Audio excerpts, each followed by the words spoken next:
ni ikipe ifite icyicaro mu ntara y'Uburengerazuba mu karere ka Rubavu mu mujyi wa Gisenyi muri metero nk'ijana uvuye ku kiyaga cya Kivu. Ni ikipe yavutse muri 2005 itangira gukora neza muri 2009 bivuye ku bitekerezo by'abagabo babiri bakunda umukino w'amagare ari nabo bayitoza uyu munsi, Sempoma Felix na Munyankindi Benoit. Ni ikipe yamamaye cyane mu Rwanda mu mukino w'amagare kuko niyo kipe ifite umubare munini w'abakinnyi kandi higanjemo abahanga barimo abarambye mu mukino ndetse n'abarimo kuzamuka neza.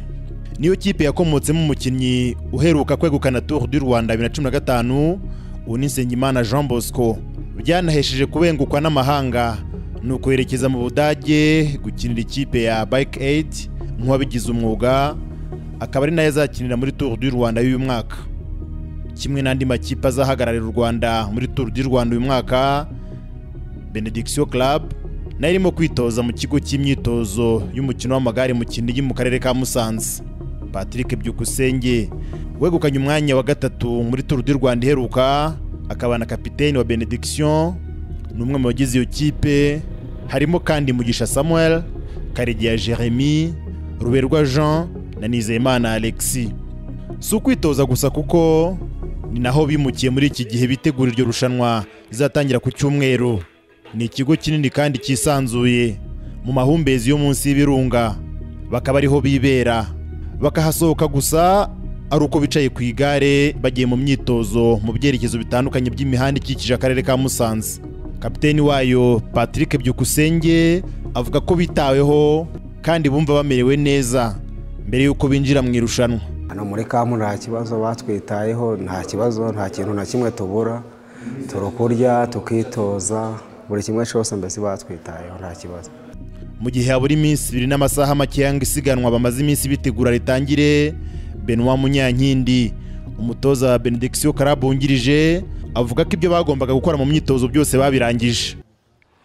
Ikipe ubungubu iri tayari, imyitozo twarayikoze, ubungubu ndabona aho tugeze turimo turambura amaguru kugira ngo ejo bundi ku cyumweru nyine tujye mu muhanda.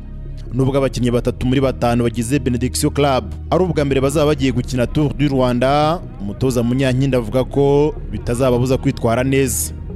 Nubwo ari bashya bagiye gukina Tour du Rwanda bwa mbere, nabo ntago boroshye. Urabona nka Mugisha Samuel, Mugisha n'umwana ukomeye, ubona ko nawe ari kuzamuka kandi aracyari mutoya ku myaka ya 19.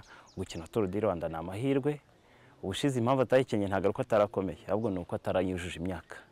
Ubu rero kuba iyo imyaka yaruzuye agiye gukina Tour du Rwanda ni amahirwe kuri we kugira ngo noneho akine. Ariko by'umwihariko dufite umukinnyi ukomeye n'ubundi Patrick nawe arakomeye, no muri Tour du Rwanda y'ubushize uraziko yarangije ku mwanya mwiza, bishobora kumuha icyizere. Burya kurangiza ku mwanya wa gatatu biguha icyizere ko noneho ushobora kuba wakina ukitwara neza. Ndizera ko Abanyarwanda haba hazamuka hatambika cyane cyane nk'amanuka, Abanyarwanda nta kibazo kabisa kuba barahamenyeye henshi, nko muri za Rusizi twagiye twarahabonye, ndumva nta kibazo. Mugisha Samuel umwana wo ku Mukamira ufite imyaka 19, inzozi yagize akiri muto zabaye impamo kuko bwa mbere agiye gukina Tour du Rwanda kandi intego ye ngo ni ukudatenguha bamugiriye icyizere. Mbere na mbere no gushimira Imana, abizi muri muntu wese ababyifuza ukanabyumva bikagushimisha. Icyizere bangiriye muri ngiye byaranshimishije, ariko nkumva ko hari ibyo nzabereka, ibyo bambonyemo ngomba kubibereka. Imana nimfasha nkakina ndi muzima. Nubwo Tour du Rwanda y'umwaka ikomeye, Munyankindi avuga ko afite icyizere ko ikipe ye ifite abakinnyi bakomeye bashobora gutwara Tour du Rwanda. Patrick ni umukinnyi nakubwiye ngo arangije ku mwanya wa gatatu.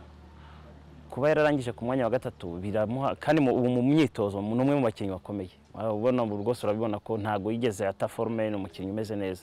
Gutwara mayo jaune rwose ni ibintu bishoboka. Ikindi n'undi umukinnyi nawe ushobora kubatungura. Buriya Mugisha nawe ashobora gutungurana. Ku bakinnyi bakiri bato nka Mugisha mu irushanwa rikomeye nka Tour du Rwanda baba bafite intego yo kubaka izina. Mugisha ngo tariki 18 Ugushyingo ubwo bazanyura iwabo ku Mukamira ngo bamwitege.